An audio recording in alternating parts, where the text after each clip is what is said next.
많은 사람은 도시를 생각할 때 빌딩들이 숲을 이루고 분주한 사람들의 걸음걸이와 수많은 소음, 멋지고 거대한 랜드마크 건물, 거대한 고층 빌딩 등을 상상할 것입니다.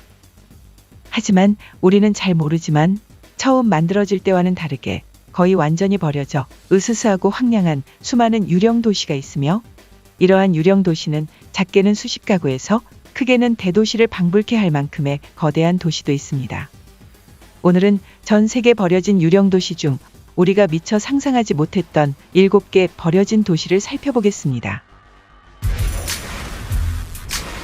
7위는 키프로스의 파마구스타입니다. 파마구스타는 키프로스의 북부에 위치한 항구 도시입니다. 이 항구 도시는 1970년까지 인구 4만 명이 거주하는 상당히 큰 항구 도시였으며, 키프로스 수출의 43%, 수입의 48%, 여객 운송의 49%를 파마구스타 항구가 소화할 정도로 매우 중요한 항구였습니다. 또한 여름 관광 성수기에는 영국, 프랑스, 독일, 스칸디나비아 국가 등 수많은 유럽 국가에서 관광객이 유입되면서 성수기 도시에 머무르는 사람의 수는 9만에서 10만 명에 이를 정도로 매우 활기차고 인기 있는 도시였죠. 하지만 1974년 8월 터키의 키프로스 침공에서 파마구스타는 터키 항공기의 폭격을 받습니다. 터키군이 도시를 점령하는 데 이틀이 걸렸으며, 이 과정에서 관광객을 포함해 수십 명의 민간인이 사망하였죠. 터키군은 철조망으로 도시를 구획하였으며, 터키인에 의한 광범위한 약탈이 이루어지면서 파마구스타는 하루아침에 버려진 도시로 전락했습니다. 오늘날 유엔 안전보장위 사회의 도움으로 도시의 모습을 찾아가려는 모습이 보이기도 하지만 아직 옛 영광을 찾기에는 갈 길이 먼 상태이죠.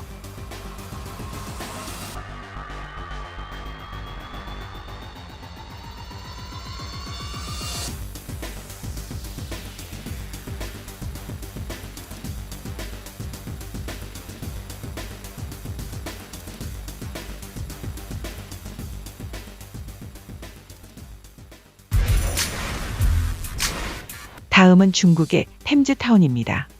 템즈타운은 상하이 중심에서 약 30km 떨어진 송장구에 위치한 신도시입니다. 영국 런던을 흐르는 템즈강의 이름을 따서 도시의 이름을 명명했으며, 도시의 모든 건축물은 영국의 마을 스타일을 테마로 건설되었죠. 이 도시의 대부분은 단독주택으로 구성되어 있으며 상업시설이나 커뮤니티 시설은 거의 없습니다.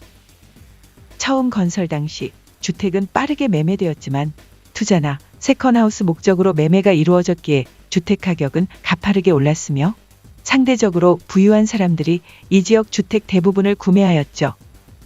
영국의 건축자인 조나단 글렌시는 이 건물을 중국인의 눈으로 본 영국의 도시를 기괴하고 극도로 재미있는 패러디로 묘사했다고 얘기했죠. 현재 이 도시는 일반인이 들어오기에는 턱없이 비싼 가격으로 일반 시민은 거의 살고 있지 않아 집들은 대부분 비어있는 상태로 있으며, 집을 소유한 중국의 부유한 건물주들이 주말에 여가를 보내기 위해 가끔 찾아오는 정도입니다.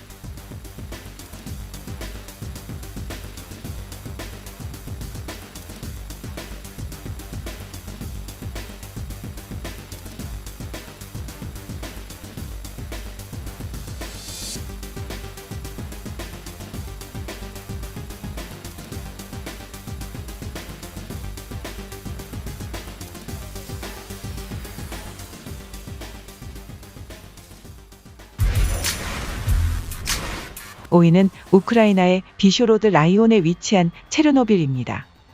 이곳은 원자력 발전소 사고로 모르는 사람이 없을 정도로 유명한 도시입니다.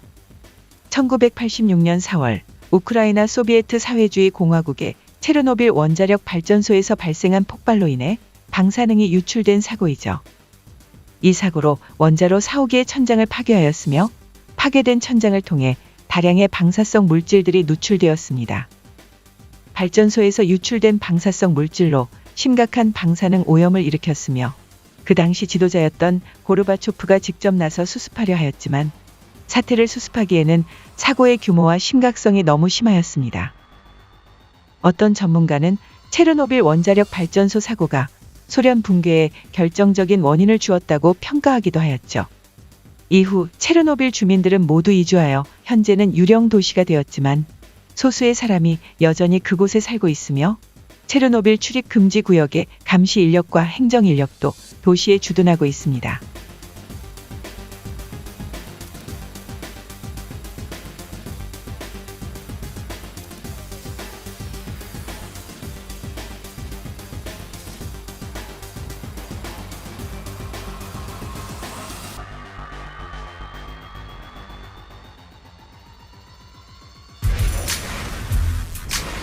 다음은 일본의 하시마 섬입니다. 너비 160m에 길이 480m 크기의 이 섬은 나가사키 앞바다에 있는 505개의 무인도 중 하나입니다. 군함도로 잘 알려진 이곳은 우리에게는 뼈아픈 역사로 기록된 곳이기도 한데요.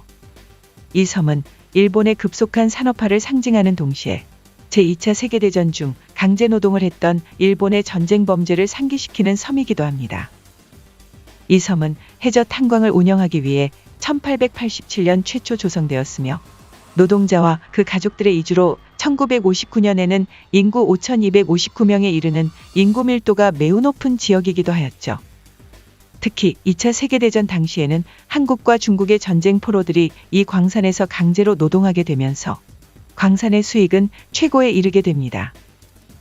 1974년 석탄 매장량이 고갈되자 광산은 폐쇄되었고 모든 주민은 섬을 떠나기 시작하여 이후 30년 동안 하시마 섬은 사실상 버려진 섬이 되었습니다.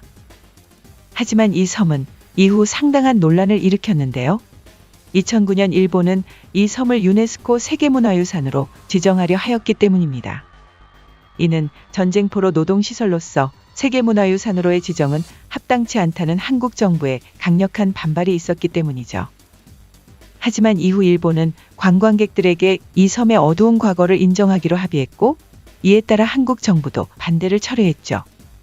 이에 따라 2015년 하시마 섬은 공식적으로 유네스코 세계문화유산으로 지정되었습니다.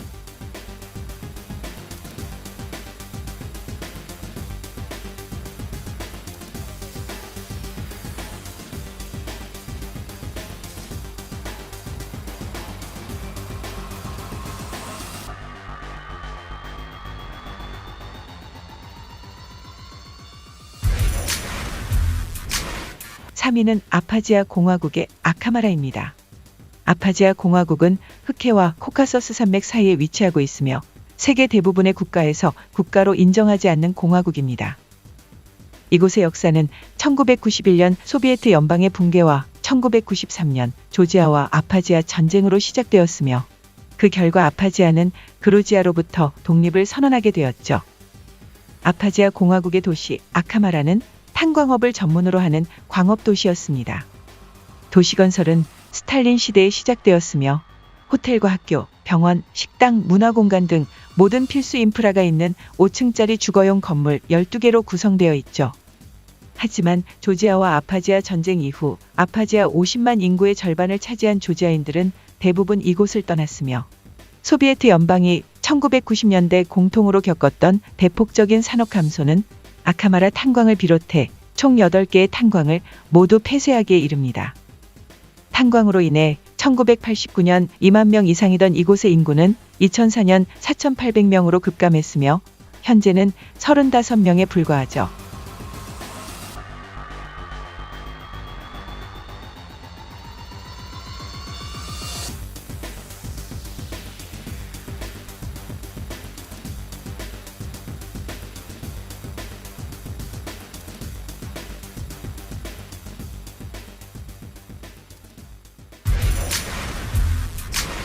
다음은 투르크메니스탄의 아시가바트입니다.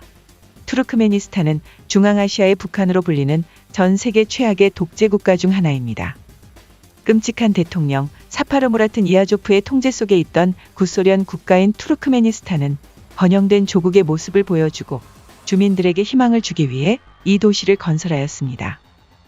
이 도시는 1991년부터 건설되기 시작했으며 도시의 모습은 대부분 미국을 대상으로 구소련의 독창성을 과시하기 위해 세워졌습니다. 총 543개의 건물이 지어졌으며 이 건물들은 모두 최고급 재료와 하얀색 대리석을 이용해 만들어졌는데 이 도시에 들어간 대리석의 수가 기네스북에 오를 정도였으니 그 규모는 상상을 초월하는 수준이죠. 하지만 아시가바트는 지금까지도 사람의 손길이 닿지 않은 채 아무도 살지 않는 상태로 남아 있습니다.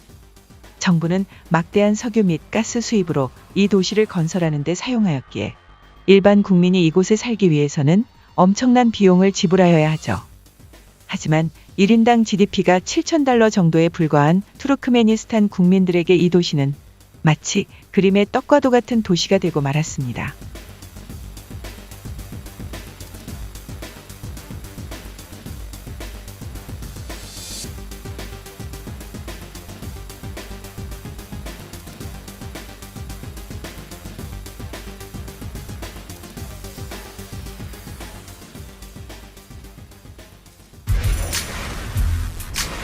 (1) 위는 미얀마의 수도인 네피도입니다. 이 지역은 원래 미얀마의 작은 지방도시였으나 2000년대 수도로 지정되며 네피도, 즉 왕궁이라는 이름으로 변경되었습니다. 우리가 흔히 수도로 알고 있는 양곤은 미얀마의 옛 수도이죠. 미얀마의 독재자 탄슈엔이 본인이 총애하는 점성술사의 말을 듣고 술사가 정해진 곳으로 수도를 옮겼다는 소문이 무성하며 네피도가 국토의 중심부에 가깝고 방어에도 유리한 지형인데다 인구마저 적으니 통제하고 감시하며 방어하기에 안성맞춤이라는 이유로 수도를 옮겼다고 합니다. 하지만 급하게 옮긴 수도인데다 당시 미얀마 경제 제재가 풀리기 전이라 허겁지겁 만들었기 때문에 당연히 도시계획은 엉망일 수밖에 없었죠. 드문드문 들어선 주택가와 정부 청사밖에 없는 곳에 왕복 20차선 도로를 만들어 놓으니 이용하는 인원은 극히 적을 수밖에 없으며 수도로 지정된 이후로는 인구가 매년 증가하고는 있지만 네피도의 면적이 서울의 10배를 넘는 데다가 아직 개발이 완료되지 않은 곳도 많아 양곤에 비해 황량한 모습은 현재에도 여전합니다. 한 예로 네피도보다 약간 작은 중국 상하이의 인구가 2,600만 명인 반면 상하이보다 큰 네피도의 인구가 100만 명이 채 안 되는 점을 고려하면 수도라기보다는 거대한 유령 도시에 가깝다고 할 수 있습니다.